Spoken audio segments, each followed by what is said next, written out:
there are three different categories.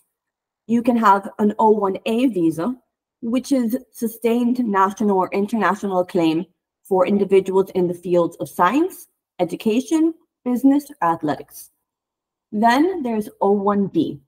Although O-1B can be separated into two different subcategories, there's only another O-1B. So there's the regular O-1B, which is individuals who have sustained national or international acclaim in the arts that are not related to motion picture, film, or television industry.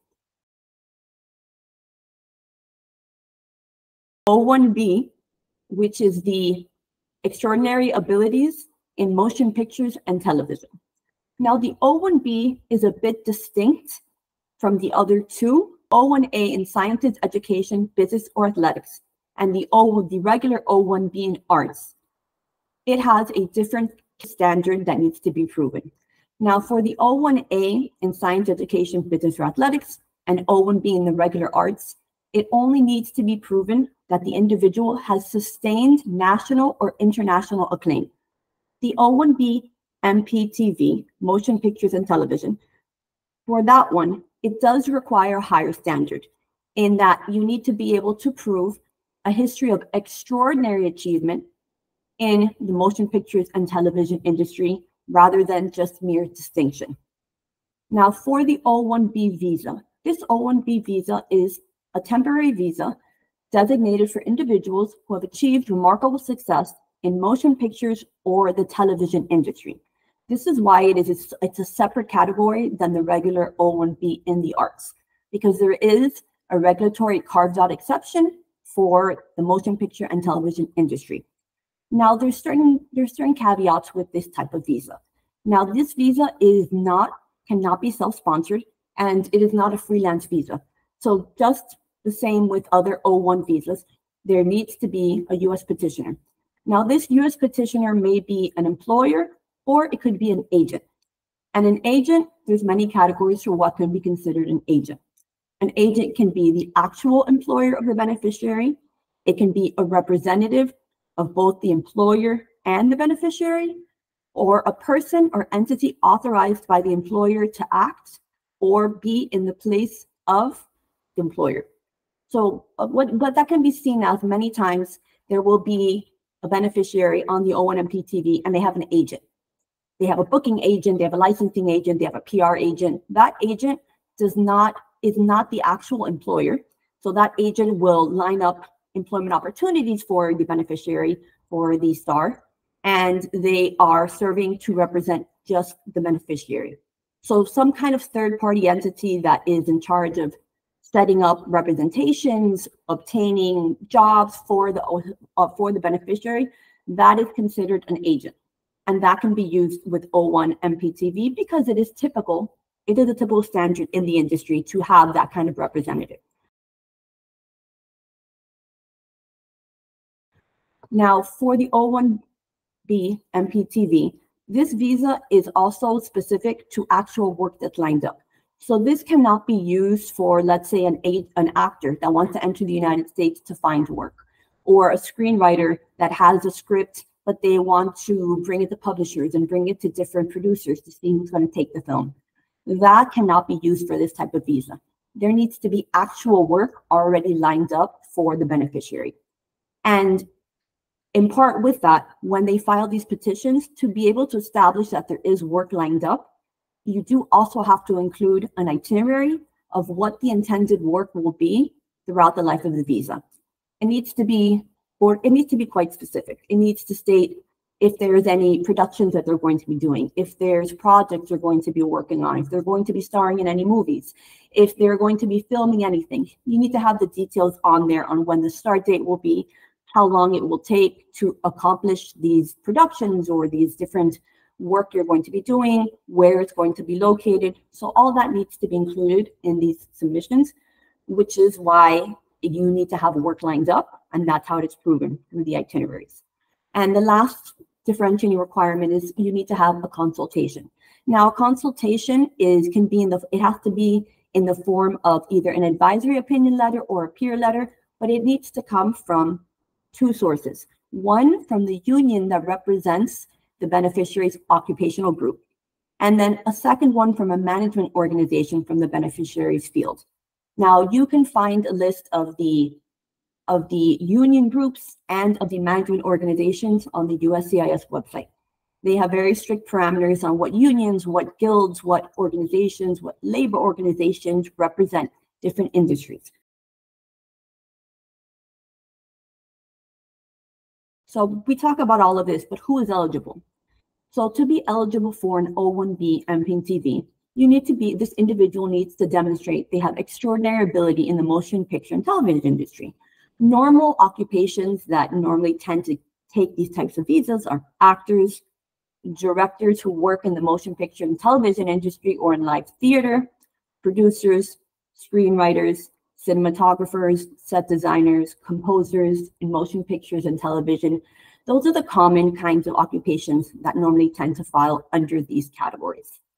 Now, for these O-1B MPTV, the typical duration of stay is the same as any other O-1 visa. So initially valid for up to 3 years and then can be extended in 1-year increments, that long as it aligns with the itinerary that's being included, and it is equal to what the employer or your agent is stating you will be doing in the United States. Now, what qualifies for the higher level of extraordinary ability as required by MPTV?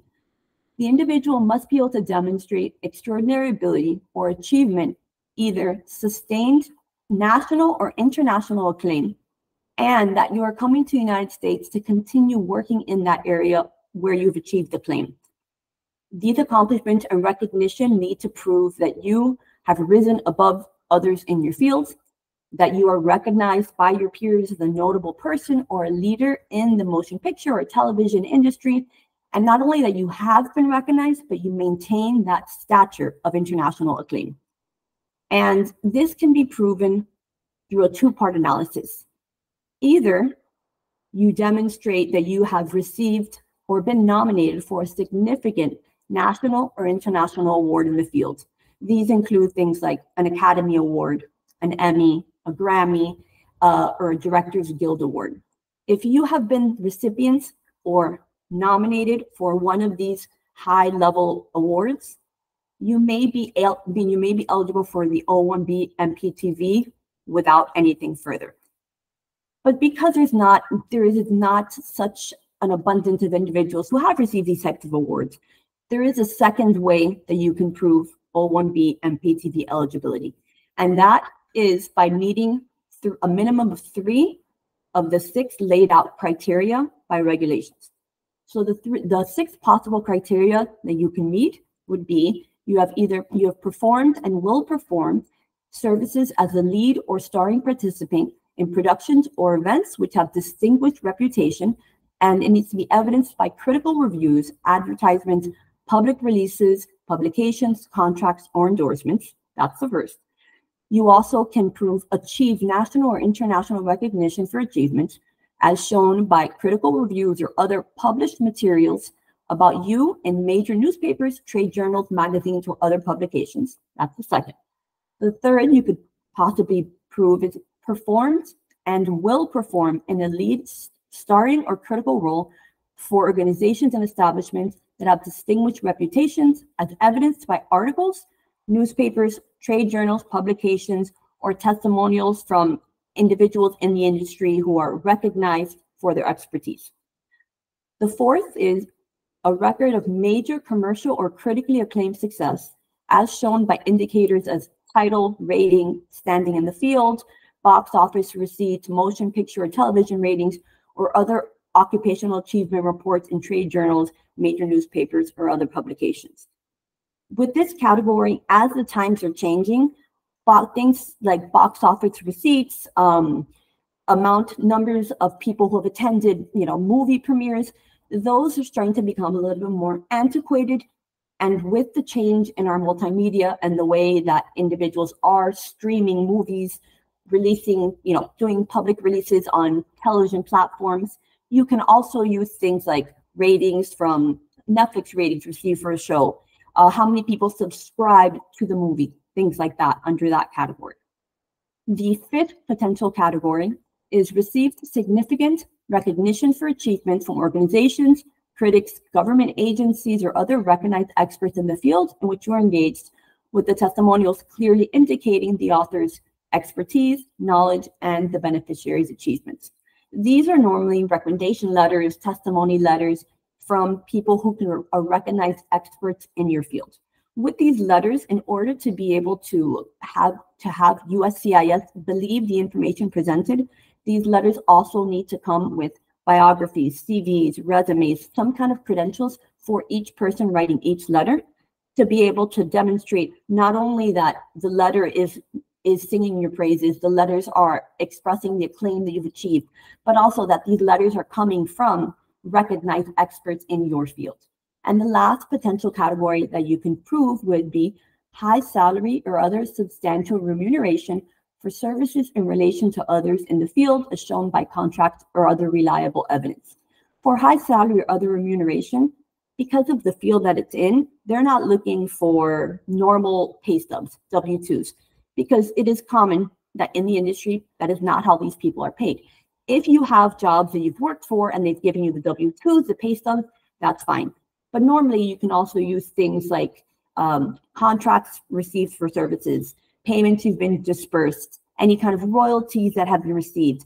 This is all these categories, especially this one, are viewed on the totality of the circumstances. So they're not looking for one pay stub. They're not looking for one contract. But if there is a multitude of contracts, a multitude of methods that you've been paid all together as one, that can demonstrate that you have received a high salary or other substantial remuneration.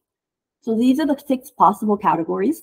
And in order for somebody to be able to prove that they are qualifying for an O-1 MPTV, again, you need to either have received an Emmy, Grammy, Directors Guild, Academy Award, some high-level award or nomination for the award, or prove one of the 3 of the possible 6 categories that we've listed. In addition to establishing that through substantial documentary evidence, you also, again, as a reminder, need to have a U.S. sponsor. It cannot be self-petitioned. You need to obtain a consultation letter from a labor union and from a management organization. And you need to have a set out plan for what you're going to be doing in the United States, which is supported by a detailed itinerary listing the locations you're going to be working, what you're going to be doing, the start date, end date, how long this project is normally going to take.